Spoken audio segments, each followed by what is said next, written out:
स्वागत है आपका। मैं हूं आपके साथ नेहा दुबे। सुप्रीम कोर्ट ने अनुसूचित जाति जनजाति को मिलने वाले आरक्षण पर बड़ा फैसला सुनाया है। कोर्ट ने कहा है कि राज्य अपने यहां की ज्यादा वंचित जातियों के उत्थान के लिए एससी एसटी को मिलने वाले कोटे के अंदर कोटा बना सकते हैं। कोर्ट ने अपने इस ऐतिहासिक फैसले में एससी एसटी आरक्षण में क्रीमी लेयर को लागू करने की भी बात कही है। वैसे अब तक सिर्फ ओबीसी आरक्षण में ही क्रीमी लेयर की व्यवस्था लागू थी।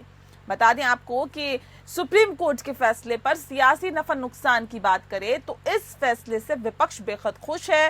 इस फैसले से जातीय जनगणना की राह आसान हो गई है। एससी एसटी वर्ग के अंदर कौन ज्यादा वंचित है, इसका पता लगाने के लिए जातीय जनगणना करानी पड़ेगी।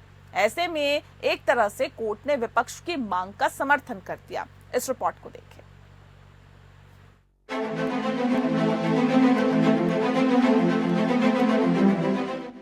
सुप्रीम कोर्ट की संविधान पीठ ने 6-1 के बहुमत से फैसला देकर साफ कर दिया है कि राज्यों को आरक्षण के लिए कोटा के भीतर कोटा बनाने का अधिकार है। यानी राज्य सरकारें अनुसूचित जाति और अनुसूचित जनजाति श्रेणियों के लिए सब कैटेगरी बना सकती है। कोटा के भीतर कोटा का मतलब है आरक्षण के पहले से आवंटित प्रतिशत के भीतर एक अलग आरक्षण व्यवस्था लागू करना। यह मुख्य रूप से यह सुनिश्चित करने के लिए किया जाता है कि आरक्षण का लाभ समाज के सबसे पिछड़े और जरूरतमंद समूहों तक पहुंचे, जो आरक्षण प्रणाली के तहत भी उपेक्षित रह जाते हैं। इसका उद्देश्य आरक्षण के बड़े समूहों के भीतर छोटे कमजोर वर्गों का अधिकार सुनिश्चित करना है, ताकि वे भी आरक्षण का लाभ उठा सकें। सुप्रीम कोर्ट के फैसले के बाद राज्यों की विधानसभाएं इसे लेकर कानून बनाने में सक्षम होंगी। राज्य सरकारें सब कैटेगरी रिजर्वेशन देने के लिए बड़े और महत्वपूर्ण कदम उठा सकती हैं। राज्य सरकारें सामाजिक और आर्थिक आंकड़े एकत्रित करके विभिन्न सब कैटेगरी की स्थिति का एनालिसिस कर सकती हैं। इसके लिए सर्वे, जनगणना और रिसर्च का सहारा लिया जा सकता है। यानी सुप्रीम कोर्ट के फैसले के बाद विपक्षी दलों की जातीय जनगणना की मांग की राह आसान हो गई है।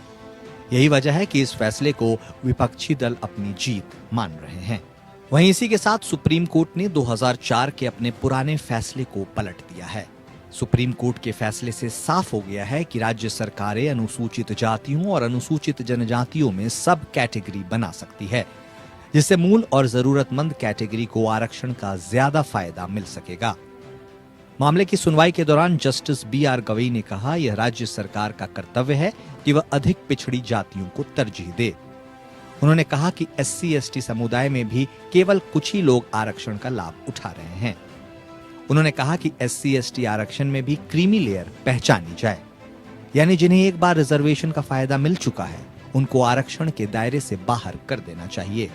हालांकि यदि राज्य एक या ज्यादा श्रेणी को अनुसूचित जाति के तहत 100% आरक्षण देने का निर्णय लेते हैं तो यह छेड़छाड़ के समान होगा, क्योंकि यह अन्य श्रेणियों को लाभ से वंचित करने जैसा होगा। सरकार के पास जातियों का डेटा होना चाहिए। इस डेटा का आधार जमीनी सर्वे होना चाहिए।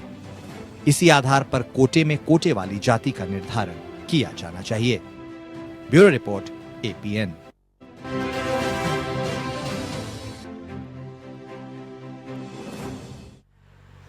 तो कोटे में कोटे के अंदर अहम फैसला ये जो सुनाया गया है, जाहिर तौर पर ये फैसला विपक्ष को गदगद कर रहा है, लेकिन इसी के साथ साथ सत्ता पक्ष इसे किस तरह से देख रहा है, इस पर तफसील से चर्चा करेंगे। खास मेहमान हमारे साथ मौजूद है, उनसे आपका परिचय करा देते हैं। इस वक्त हमारे साथ आलोक वत्स जी हैं, प्रवक्ता है भारतीय जनता पार्टी के, बहुत स्वागत है आपका।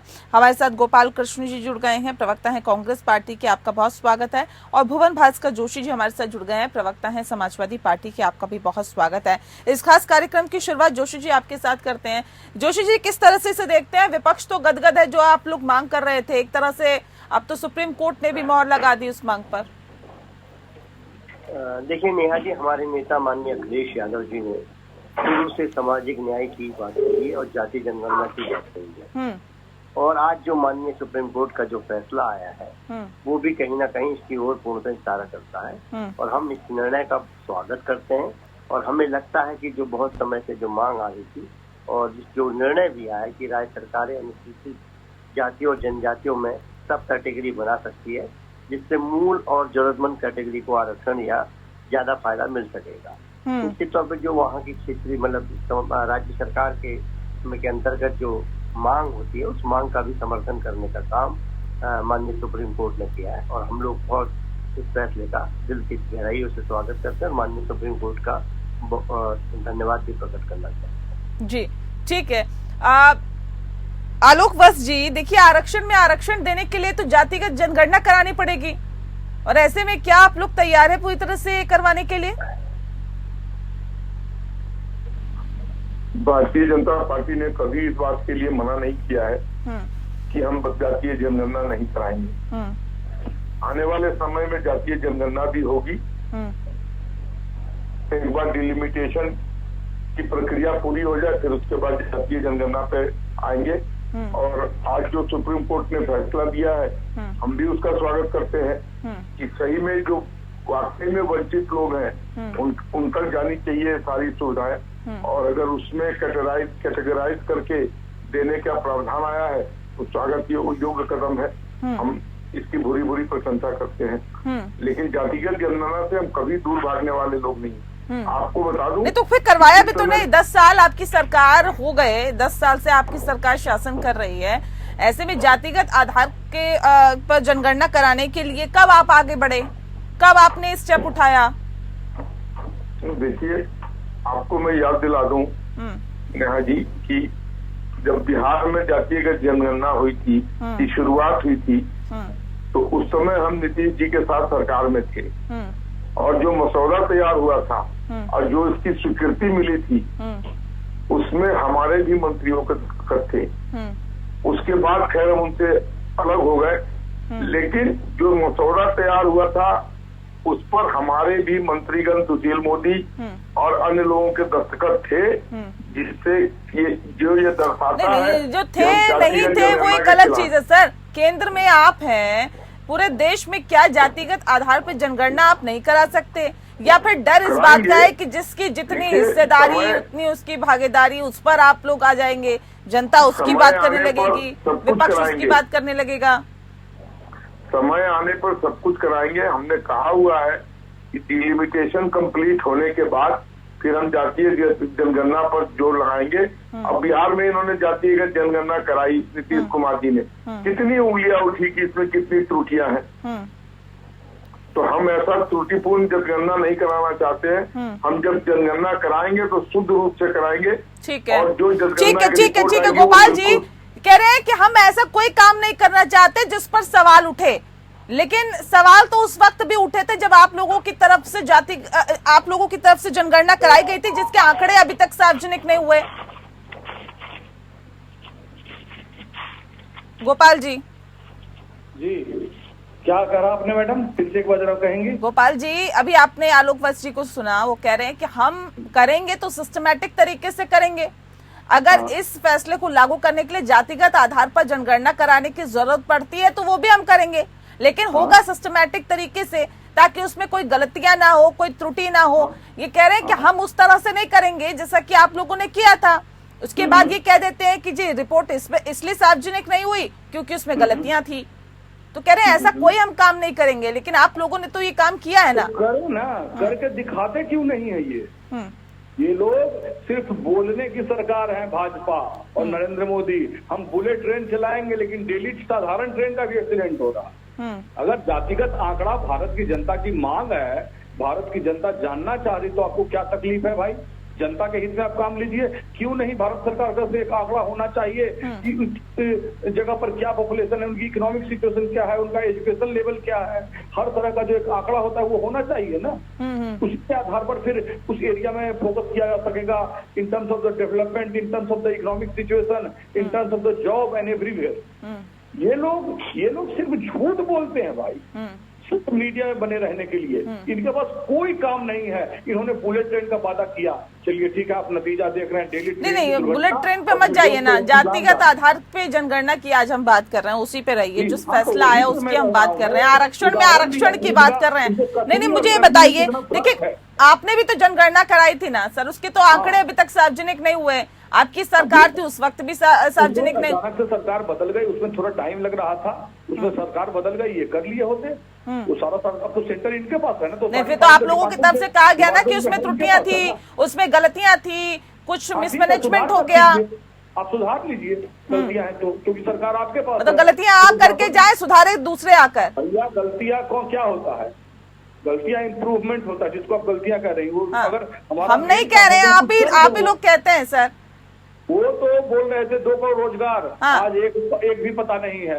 वो बोले बुलेट ट्रेन, एक भी पता नहीं है। और बजट में ताज्जुब की बात देखिए कि एक बार भी स्मार्ट सिटी का नाम नहीं लिया गया, जो हर चैनल पर आप लोग चैनल पर चलाया जाता था कि पूरे भारत को स्मार्ट बना देंगे। ये पूरा भारत डूब गया मैडम। दिल्ली की हालत देख लो आप। मैं तो 98 से दिल्ली जा रहा हूँ इंजीनियरिंग के लहजे में कॉलेज एडमिशन लेने। उस समय से मैं 98 से आज 26 साल हो गए मुझे दिल्ली जाते हुए। क्या हालत बना दी इन लोगों ने दिल्ली की। अरे छोड़िए आप जाति जनगणना, जो भारत का जो रिमोट एरियाज है, जो एकदम पिछड़ा हुआ है, उसका जाति जनगणना का मतलब सिर्फ हम नाम और जात में इंटरेस्ट नहीं ले रहे हैं। हम लोग चाहते हैं कि आप उसका इकोनॉमिक इवेल्युएशन कीजिए, एकेडमिक इवेल्युएशन कीजिए, रोजगार दर का इवेल्युएशन कीजिए, कितने परिवार पर क्या सिचुएशन। देश चलाना है ना, देश भी एक परिवार है, ठीक है, चलाना है तो आपको आकलन होना ठीक है। चलिए गोपाल जी बने रहिए हमारे साथ, आलोक जी आप भी बने रहिए हमारे साथ। भुवन जी आपका बहुत बहुत शुक्रिया हमारे साथ इस खास कार्यक्रम के माध्यम से जुड़ने के लिए। इस वक्त हमारे साथ संजय बंसल जी भी जुड़ गए हैं, अधिवक्ता हैं सुप्रीम कोर्ट के। संजय जी आपका बहुत स्वागत है। संजय जी, इस खास कार्यक्रम में दरअसल हम बात जिस चीज की कर रहे हैं कि आरक्षण का जो फैसला सुप्रीम कोर्ट ने दिया है, इस फैसले को किस तरह से देखते हैं और क्या कुछ खास कहा सुप्रीम कोर्ट ने, अहम बिंदुओं पर आप प्रकाश डालें जल्दी से। देखिए सबसे इम्पोर्टेंट बात तो ये है कि मेरी अपनी राय इस बारे में ये है कि जैसे ओबीसी कोटा में क्रीमी लेयर का कॉन्सेप्ट आया था, ये SC/ST कोटाज में जो 27 और 12.5% के कोटा हैं, उनमें भी जो बेसिकली 15 और 12.5% के, उसमें भी सुप्रीम कोर्ट ने जो एक डिमांड थी कि creamy layer concept in different way लगाया जाए, क्योंकि SC/ST कोई होमोजीनियस ग्रुप तो है नहीं, उसमें भी जो है कैटेगरी सब कैटेगरीज है कास्ट की, जो कि ज्यादा पिछड़े अति पिछड़े हैं, या ज्यादा दलित और अति दलित है, या ज्यादा आदिवासी और अति आदिवासी हैं। तो उन सब कैटेगरीज की रिजर्वेशन के कंसेप्ट को एक प्रिंसिपल तौर पे सुप्रीम कोर्ट ने मान्यता दी है, और कॉन्स्टिट्यूशन में जो स्टेट का और सेंटर का जो राइट है सब क्लासिफिकेशन करके उन कैटेगरीज को और reservation with in reservation provide करने का स्पेसिफिक कैटेगरीज को, कास्ट को, SC/ST में वो मान्यता सुप्रीम कोर्ट ने दी है कॉन्स्टिट्यूशन बेंच की जजमेंट के हिसाब से। ठीक है सर, इसका क्या असर पड़ेगा? जी देखिए, असर यही पड़ेगा जैसे कि मैं कॉन्टेक्स्ट दे रहा हूँ बार बार। ओबीसी में जैसे क्रीमी लेयर कॉन्सेप्ट है ऑलरेडी, जिसमें कि आय के आधार पर या जो है पिछड़े अति पिछड़े के आधार पर एक सब क्लासिफिकेशन जो है ऑलरेडी सुप्रीम कोर्ट ने इंदिरा साहनी जजमेंट के बाद, मंडल कमीशन की इम्प्लीमेंट होने के बाद लगातार उसको इम्प्रूव किया है डे आफ्टर डे, उसको और इम्प्रूव करके उसको और ज्यादा वायबल और ज्यादा डायनेमिक बनाने की कोशिश की है डिफरेंट जजमेंट के थ्रू। तो वही कॉन्सेप्ट जो है बेसिकली यहाँ लागू करने की एक पहल लगती है। और इनफैक्ट मैं एक, अगर आप लिबर्टी दे तो मैं ये भी कहना चाहूंगा कि इसमें जो कास्ट सेंसस है वो भी जरूरी हो जाएगा, क्योंकि कास्ट विद इन कास्ट सब कास्ट जो है वो तभी आप डिटरमिन कर सकेंगे जब आप उनको उनकी जाति का आपको पता होगा कि उनके नंबर कितने हैं। क्योंकि वो जो भी राज्य सरकार या केंद्र सरकार अगर कुछ कोटा विद इन कोटा का, जैसे 12% में सपोज वो 2% जो है एक खास किस्म के आदिवासियों को देना चाहती है, 5% किसी और किस्म के आदिवासियों को देना चाहती है, तो अभी तो क्या है SC/ST के तौर पे नंबर की गिनती होती है, उसमें सब क्लासिफिकेशन कास्ट की ऐसा जो है सेंसस हमारे पास नहीं है। तो वो उनका सेंसस जो है कास्ट के आधार पर वो एक डिमांड जो है वो ज्यादा जोर पकड़ेगी जहाँ तक मेरा। ठीक है आलोक वत्स जी, क्या इसके लिए भी सरकार तैयार है? देखिए अगर जातिगत आधार पर जनगणना होगी, जो आंकड़े निकल के सामने आएंगे, हो सकता है वो आंकड़े ये बताए कि SC/ST OBC के जो आबादी है वो ज्यादा है, उसके हिसाब से फिर आरक्षण दिया जाएगा। और आरक्षण की अगर मांग होती है तो उतना आरक्षण भी दिया की मांग होगी, तो क्या उस आरक्षण को देने के लिए भी आप लोग तैयार है क्या? हम बिल्कुल तैयार है, साहस तैयार है। हमने कभी जातिगत जनगणना का विरोध नहीं किया है, लेकिन आपके हाथ में रहा सर, आपने कभी किया भी नहीं ना। अब ये बताइए 10 साल में अगर आप जातिगत आधार पर जनगणना कराना चाहते तो क्या नहीं करा पाते? देखिए नहीं कराया, अब करा देंगे। अभी भी अब तो हमारे साथ 5 साल और है। इस टर्म में ये वादा पूरा कर देंगे जातिगत जनगणना का। मैंने आपको कहा ना, जातिगत जनगणना हम इस तरीके से कराएंगे कि बिल्कुल शुद्ध और प्योर जातिगत जनगणना हो। बिहार में अभी ये अफरा तफरी में इन्होंने जातिगत जनगणना की और आज तक उसको सार्वजनिक नहीं किया, तो उसमें हजारों त्रुटियां हैं। इनके मंत्री पटना में बैठ के बयान दे रहे थे, उस पर लोगों ने उंगली उठाई कि इनको कैसे मालूम है कि जनगणना में क्या हुआ है। तो बहुत सारी चीजें पर उसमें बहुत त्रुटियां पाई गई। मैं दिल्ली में रहता हूँ, वहां पे मेरे नाम से सब जनगणना में टिक मार दिया, जिसको जो मन कर दिया वो हो गया। इस तरीके का जनगणना हम नहीं कराएंगे। हम साइंटिफिकली ढंग से, प्रॉपर ढंग से हमें तो पूरे भारत की जनगणना करानी है। हाँ। इनको तो करवाना ही नहीं है ना, सिर्फ बोलना है इनको। आप कैसे जानते हैं कि हमें सिर्फ बोलना है? मैंने देख लिया 10 साल से आपने क्या क्या बोला था, 2 करोड़ रोजगार और 100 दिन में काला धन। मैं जानता हूँ कि नरेंद्र मोदी की पॉलिसी क्या है बिहार भारत चलाने के लिए। आप जानते होंगे, लेकिन जनता उनको ही चाहती है। उनको नहीं चाहती है ना, उनको तो रिजेक्ट कर दिया, बार भी लाएगी और 5वीं बार भी लाएगी। ये भी आप जनता और भगवान राम दोनों ने रिजेक्ट कर दिया। अब क्या चाहते हैं आप लोग? आपको बहुमत नहीं आई तो सत्ता में हम है कि आप है? सत्ता में आप जबरदस्ती सत्ता में हम है कि आप विधायक और सांसद खरीदो और ईडी और सीबीआई का डर दिखाओ और क्या खरीदता है? ठीक है चलिए ये बताइए आलोक जी 1 सेकंड, ये बताइए कि अभी तक इतना बचते क्यों रहे हैं आप लोग जातिगत आधार पर जनगणना कराने से? पता नहीं क्या इन लोगों को क्या तकलीफ है, कभी बचते नहीं रहे, नहीं मानते हैं। हमने कहा है कि 2-3% लोगों को एक सेकंड गोपाल जी आ रहे हैं ऐसे। ये बीच में जो बोल रहे हैं जरा इनको बोलिए चुप रहे। मैंने आपको कहा ना कि डिलिमिटेशन पूरा होने के बाद हम जातीय जनगणना कराएंगे, ये हमने वादा किया हुआ है और वो पूरा हो जाएगा विदिन 2 ईयर्स। जी मैं एक बात इंटरजेक्ट करना चाहता हूँ। ठीक है जी गोपाल। हमारी जनरल सेंसस जो है वो ही ऑलरेडी 3 से 4 साल डिलेड है। वो जो पिछली जनगणना होनी थी, जनरल सेंसस जिसे बोलते हैं, जो हर 10 साल में की जाती है, हाँ। अब तक सरकार ने वो भी नहीं कराई है। वो ऑलरेडी 4 साल लेट चल रही है, 3 साल लेट चल रही है।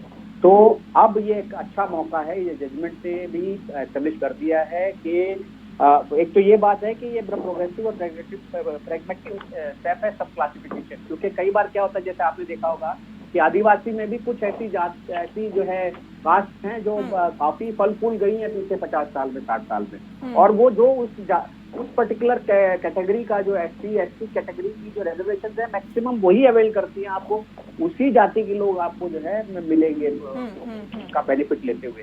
तो अब इस सब क्लासिफिकेशन के बाद और इस किस्म की रिजर्वेशन को कोटा विद इन कोटा में एस्टेब्लिश करने के बाद कम से कम एजुकेशनल इंस्टीट्यूशन में और इसमें अपना नौकरियों में एक इक्वल डिस्ट्रीब्यूशन जो है सोशल जस्टिस के सही मायने जो है वो शायद लागू हो सकते हैं। और ये जो बीजेपी के प्रवक्ता कह रहे हैं, मैं इससे बात से उसको थोड़ा और एम्पलीफाई करूंगा कि ये कराना चाहिए सरकार को, इसमें देरी नहीं करनी चाहिए। जनरल सेंसस के साथ कास्ट सेंसस कराइए और उसके बाद जो है ये जो रिक्वायरमेंट है सोसाइटी की पूरा। ठीक है आलोक जी, देखिए अभी अधिवक्ता हमारे साथ जुड़े हुए हैं संजय बंसल जी, कह रहे हैं कि जो होनी चाहिए जनगणना वो तो हो नहीं पा रही, वो भी 2 से 3 साल डिले हैं। उसमें भी अभी आप ये कह रहे हैं कि नहीं हम कराएंगे, लेकिन उसके लिए भी थोड़ा सा वक्त लगेगा। ये कहाँ तक जायज है? जो चीज प्रक्रिया में है, क्या नहीं लगता तो उसको तो कम से कम रूटीन में होना चाहिए? देखिए डिले हुआ है, लेकिन अब जातिगत जनगणना और वो जनरल सेंसस वो भी सेंसस भी पूरा होगा। ये हमने पहले भी कहा है कि डिलिमिटेशन के बाद इस दोनों चीजों को हम टेकअप करेंगे और डिलिमिटेशन की प्रक्रिया चल रही है। उसके बाद वैसे मैं एक बात कहना चाहूंगा, डिलिमिटेशन का इससे अब तक कोई आता नहीं है, और क्योंकि ऑलरेडी पहले ही जो है 3 साल पीछे चल रहे हैं आप जनगणना को लेके, उसको उसका डिलिमिटेशन से कोई लेना देना नहीं। डिलिमिटेशन एक बिल्कुल अलग पर्पस होता है। डिलिमिटेशन और बजट में आपने कोई प्रपोजल दिया है क्या जनगणना को लेकर? मैं भाजपा प्रवक्ता जी से जानकारी चाहता हूँ कि बजट में ऐसा कुछ भी प्रपोजल है, कुछ भी फंड एलोकेशन है, कुछ प्लान है ऐसा जो आप बजट में इसको देने की क्या जरूरत है? ये जो रूटीन प्रोसेस में ये फॉलो होगा और ये किया जाएगा, इसको बजट में लेने से क्या मतलब? इस बार भाजपा को न 20 सीट भी नहीं आएगी भारत में।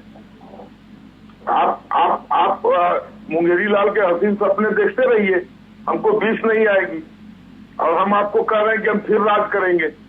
हम तो जान रहे हैं कि आप, लेकिन आलोक जी जो दो चीजें आप बता रहे हैं, दोनों चीजें अलग है ना, दोनों का एक दूसरे से कनेक्शन है क्या? किस चीज का? भारत की जनता को सबसे बड़ी बात है मैडम, मैं एक बात कहना जो चाह रहा हूं, ये सिर्फ लग्जरी अपार्टमेंट में रहने वाले कुछ परसेंटेज को लोगों को ही भारत का नागरिक मानते हैं। ये सिर्फ व्यापारियों को ही सब कुछ देना चाहते हैं। ये मानने को तैयार नहीं है कि फॉरवर्ड में भी बहुत गरीब हैं जिनको जरूरत है, और भी जगह गरीब है, आदिवासी एरिया है, गांव भी, भारत गांव में बसता है, भारत मेट्रो में नहीं बसता है। आप ये लोग नहीं चाहते हैं कि गरीब लोगों को की रहन सहन को असर किया जाए। जो 70 साल में नहीं, एक बात मुझे बताइए ना गोपाल जी, ठीक है, देखिए वो मना तो नहीं कर रहे ना, वो कह रहे हैं कि कराएंगे हम, लेकिन ऐसे भी कराने से क्या फायदा कि पूरा सरकारी अमला लगा दें आप, उसके बावजूद जो रिपोर्ट है वो सार्वजनिक ना कर पाए, उसमें तमाम गलतियां हो, तमाम मिस्टेक्स हो, तमाम उसमें त्रुटियां हो, उसका भी तो कोई फायदा नहीं है ना। एक अच्छा खासा अमाउंट उसमें लगा दें, एक अच्छा खासा पैसा उसमें लगा दें। चल रहा था मैडम, डॉक्यूमेंटेशन चल रहा था, तो 2014 में सरकार बदल गई, तो ये 10-12 साल से क्या कर रहे हैं? हमने तो डॉक्यूमेंटेशन रेडी कर दिया ना, उसको ये पब्लिश कर सकते हैं, उसी को पब्लिश कर देंगे। आपने इनको करना ही नहीं है, क्योंकि इनके जो 3-4 बिजनेसमैन दोस्त हैं वो नाराज हो जाएंगे, और अमीर कम्युनिटी जो है वो नाराज हो जाएगी कि भाई तुम सारा देश का कर्जा मेरा माफ करो बैंक में और किसानों पर टैक्स लगा दो। आज कल आप गडकरी जी जो इतने बड़े और सम्मानित नेता, उनका पत्र आपने पढ़ा है जो उन्होंने निर्मला सीतारमण जी को लिखा है कि आप इनकम टैक्स, आप ये लगा रहे हैं, टैक्स लगा रहे हैं, इवन जो इंश्योरेंस पॉलिसी में लोग जो EMI भर रहे हैं, गरीब से गरीब लोग भी भर रहे हैं, एजुकेशन के लिए भी लोग भर रहे हैं, इनको कोई मतलब नहीं है। ये सबसे बड़ी बात है, इतनी बड़ी चीज है जाति जनगणना, इतनी बड़ी चीज है कि पूरे भारत का वो एक्सरे हो जाएगा वो कि कौन इम्प्रूवमेंट की जरूरत है, किस एरिया में। आज बड़ी चीज तो है ना सर, इसीलिए तो आप लोग जगह जगह जातिगत आधार पे जनगणना का ही जिक्र कर रहे हैं। बड़ी चीज तो है, तभी तो बेरोजगारी, महंगाई, बाकी और तमाम मुद्दों का जिक्र नहीं होता। जिक्र होता है, राहुल गांधी बात करते हैं तो जातिगत आधार पर जनगणना का जिक्र करते हैं। बड़ी बात तो है ना सर, इसी से तो वोट बैंक जुड़ा हुआ है, तो बड़ी बात है, इसमें कोई दो राय नहीं है। बहरहाल बहुत शुक्रिया आप सभी का हमारे साथ इस खास चर्चा में शामिल होने के लिए। लोकतंत्र में फिलहाल इतना ही, नमस्कार।